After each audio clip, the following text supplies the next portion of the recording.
حضرت عیسیٰ علیہ السلام اور مردہ پرندہ کا معجزہ۔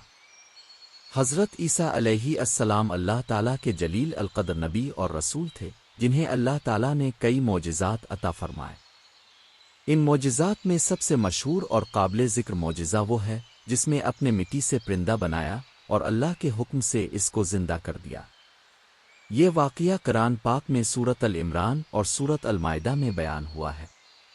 سورۃ العمران آیت 49۔ اور میں تمہارے لیے مٹی سے پرندے کی صورت بناتا ہوں، پھر اس میں پھونک مارتا ہوں تو وہ اللہ کے حکم سے زندہ پرندہ بن جاتا ہے۔ ایک دن حضرت عیسیٰ علیہ السلام کچھ بچوں کے ساتھ بیٹھے تھے۔ وہ مٹی سے کھیل رہے تھے۔ حضرت عیسیٰ نے مٹی سے ایک خوبصورت پرندے کی شکل بنائی، جیسے آج کے زمانے میں کوئی پرانی مٹی کی مورتی بنائے۔ بچے حیران ہو کر دیکھتے رہے کہ حضرت عیسیٰ علیہ السلام کیا بنا رہے ہیں۔ جب پرندے کی شکل مکمل ہو گئی تو حضرت عیسیٰ علیہ السلام نے اللہ تعالیٰ سے دعا کی، اے اللہ، یہ تیرا ہی دیا ہوا علم ہے، اگر تو چاہے تو اسے زندگی عطا فرما۔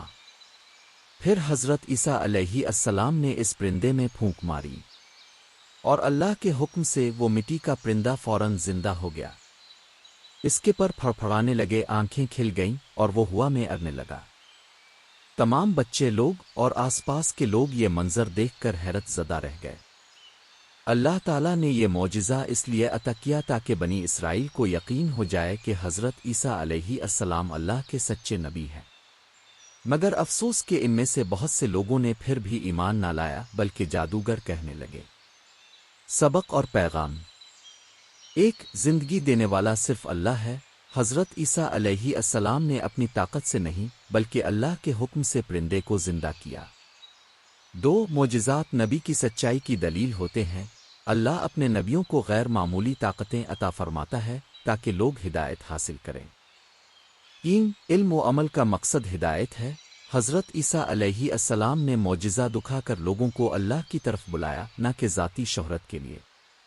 یہ واقعہ ہمیں اس بات کی یاد دہانی کراتا ہے کہ اللہ تعالیٰ ہر چیز پر قادر ہے۔ جب وہ چاہے مٹی کے ذرے کو جان دے دے اور جب چاہے زندہ کو مٹی بنا دے۔ اس طرح کی مزید ویڈیوز کے لیے ہمیں لائک کریں اور ہمارے چینل کو فالو کریں۔